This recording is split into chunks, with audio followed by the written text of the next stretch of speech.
Olá, meu nome é Josi Carla e hoje eu e meu amigo Valdeir, que estamos no 5º semestre do curso de Licenciatura em História, vamos falar um pouco sobre a trajetória de Carlos Lacerda. Carlos Lacerda foi uma pessoa extremamente importante e influente da política brasileira. Esteve presente em vários momentos da política. Carlos Lacerda vem de uma família ligada à política. Seu pai foi prefeito em Vassouras e era dirigente do PCB, Partido Comunista Brasileiro, o que influenciou Carlos diretamente. Lacerda foi muitas coisas, sendo algumas delas jornalista, escritor, empresário e político. Foi também fundador do jornal Tribuna da Imprensa e da editora Nova Fronteira. Iniciou na política como marxista. Em 23 de março de 1935, participou da fundação ANL, Aliança Nacional Libertadora, que era uma frente popular contra o integralismo, o imperialismo e o latifúndio. Em 1939, rompeu com o comunismo, sendo chamado de traidor. Em 1945, afiliou-se à UDN, União Democrática Nacional. Em 1947, foi eleito vereador do Rio de Janeiro, que ainda era o Distrito Federal. Mas Lacerda não durou muito no cargo. Ele renunciou ao cargo logo no primeiro ano de seu mandato, em protesto pela aprovação do Senado, pela diminuição das prerrogativas da Câmara Municipal. Em agosto de 1953, Lacerda fundou o Clube da Lanterna, localizado no Rio de Janeiro. Os participantes desse clube eram parlamentares, principalmente udenistas. O intuito do clube era o combate do governo Vargas. O ano de 1954 foi um tanto conturbado. A situação política se agravou e na madrugada do dia 5 de agosto do mesmo ano, Lacerda estava voltando de um comício no Colégio São José e foi alvejado na porta de sua casa, na Rua Torneleiros, em Copacabana. Esse atentado resultou na morte do major aviador Rubens Florentino Vaz, e Lacerda escapou apenas com um ferimento no pé.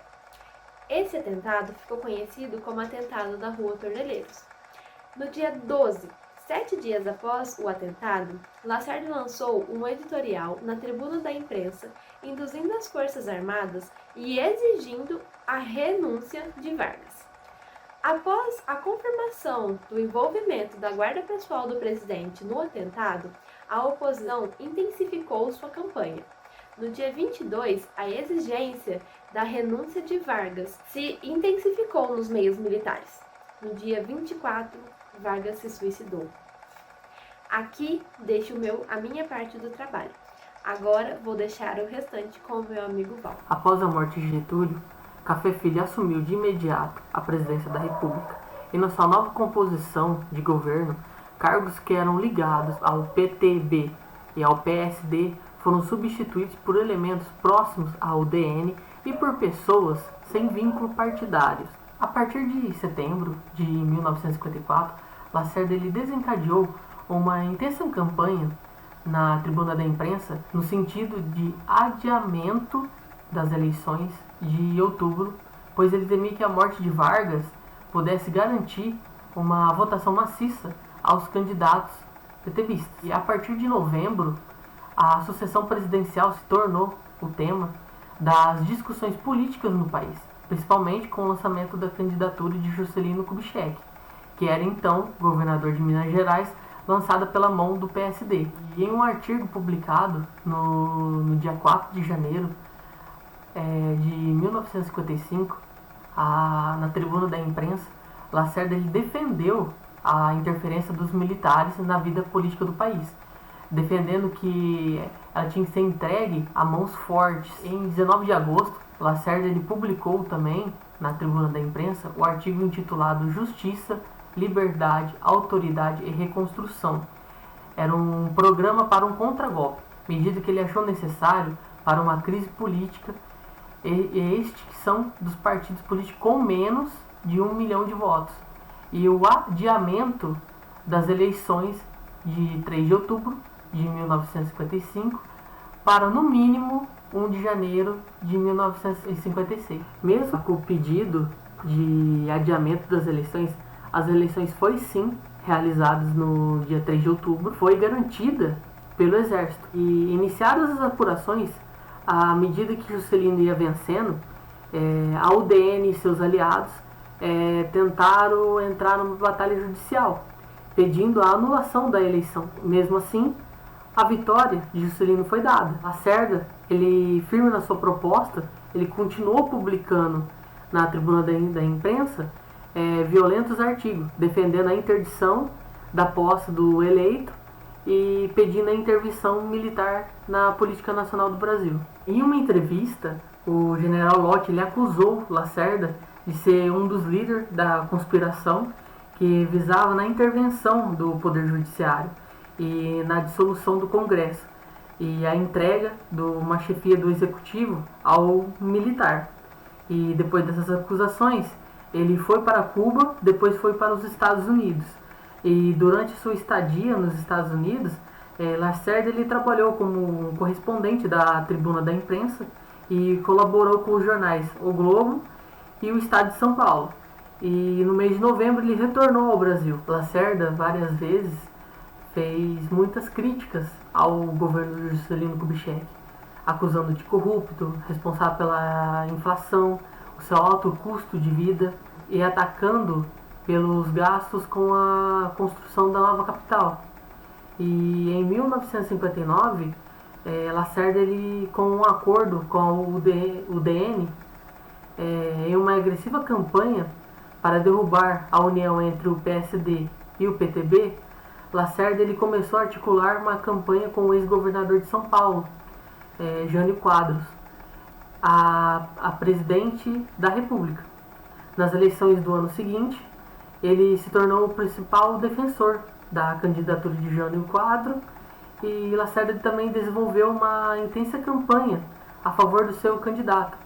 E aí passaram várias promessas de limpeza na administração e estabilização da economia.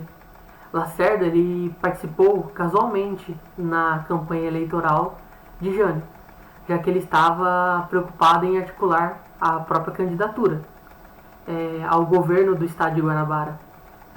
Lacerda ele direcionou toda a sua campanha na discussão dos problemas mais concretos e imediatos do novo estado.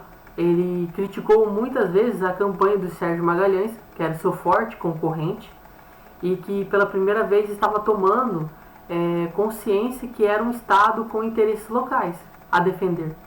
Realizado, Lacerda obteve 355 mil votos e 35% do total, derrotando Sérgio Magalhães. Paralelamente, Jânio, eleito a presidente da República, derrotando General Lott. Em 5 de dezembro de 1960, Lacerda ele foi nomeado como primeiro governador de Guanabara e de imediato ele iniciou uma ampla reforma administrativa que seria transformada em lei em 1962, que tinha como objetivo criar uma máquina administrativa eficiente e capaz de executar um programa de recuperação da cidade do Rio de Janeiro. Foi também elaborado um plano de habitação popular, propondo uma urbanização de áreas destinadas à construção de casas populares para um programa de remoção de favelas. Assim, durante a sua gestão, Lacerda ele foi executado a remoção de várias favelas e os seus moradores eram transferidos para outros conjuntos habitacionais. Por diversas vezes, os moradores se recusaram a sair das favelas.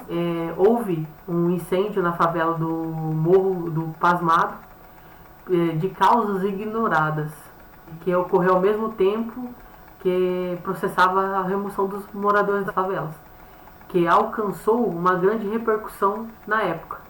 Um episódio que marcou muito o governo de Lacerda foi a matação de mendigos, efetuada pelo Serviço de Recuperação de Mendigos, cujos corpos foram jogados no Rio da Guarda.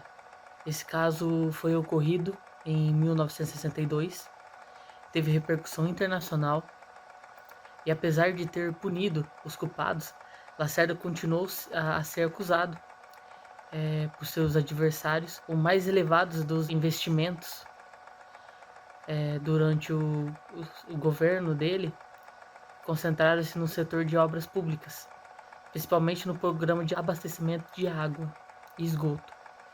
Logo nos primeiros meses do governo do Jânio Quadros, as divergências entre Lacerda e o presidente já se explicitaram. Na liderança da ala radical, a UDN, carioca, o governador de Guanabara, ele foi se distanciando cada vez mais dos setores liberais do partido, que tinham a apoiar totalmente o presidente, e desencadeou uma violenta campanha no teor anticomunista nos jornais da Tribuna da Imprensa e o Globo. E em outubro de 1961, em uma grande dificuldade financeira, Lacerda ele vendeu a Tribuna da Imprensa para Manuel Francisco do Nascimento Brito. Houveram várias divergências. Uma delas foi quando as tropas dos Estados Unidos entrou em Cuba. Enquanto o Jânio ele se recusou contra o movimento, Lacerda ele deu total apoio aos Estados Unidos e que acabou sendo derrotado pelas forças de Cuba. Apesar disso, Lacerda ele conseguiu um financiamento para a realização das obras em Guanabara.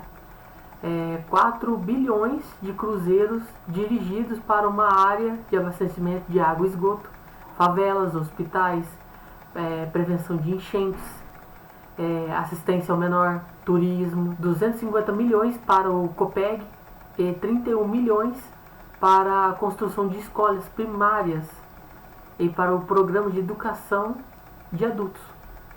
E em 25 de agosto de 1961, Jânio ele se renunciou ao cargo da presidência da República, e Jânio nunca se explicou qual foi o motivo da sua renúncia. E quando ele se renunciou, houve uma grande crise política. A cúpula militar afirmou que ela não aceitaria a posse de João Goulart, que era vice-presidente, que estava na China, e o seu sucessor, de acordo com a Constituição de 1946. Lacerda ele liderou em São Paulo um movimento que ficou muito conhecido como a Marcha da Família com Deus pela Liberdade. A manifestação tinha como seu objetivo maior estimular o sentimento anticomunista das classes médias, que era formado pela grande parte do catolicismo e mais conservador. Em 31 de março de 1964, foi realizado um movimento político militar que derrubou o presidente João Goulart, e no dia 8 de abril o Lacerda ele participou de uma reunião com Costa Silva, que decidiu dar o seu total apoio à candidatura do general Castelo Branco a presidente da República. Seu apoio ao governo durou pouco tempo. As principais decisões políticas que eles tinham com a UDN foi se desligando progressivamente dos projetos político-militar, e que por muitos anos eles eram defendidos pelo Lacerda e pela UDN.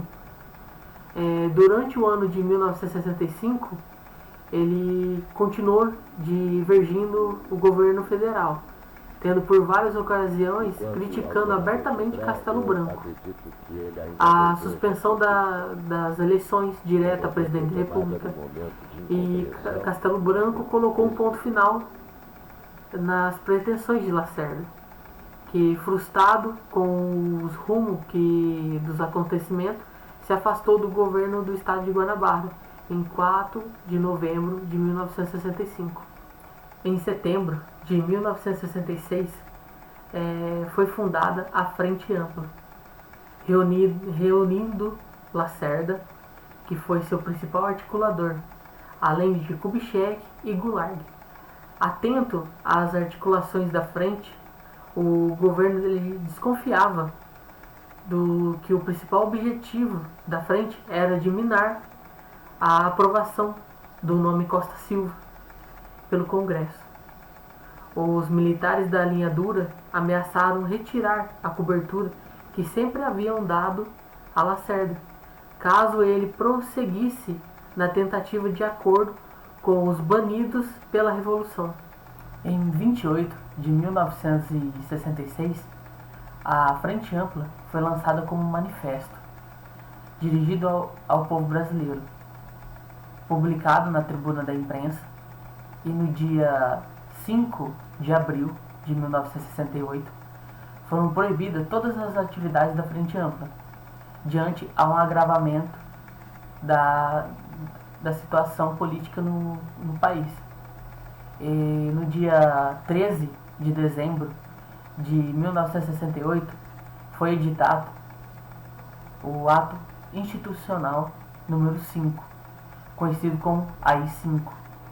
No dia seguinte, Lacerda foi conduzido ao regimento Marechal Caetano de Farias, da Polícia Militar do estado de Guanabara.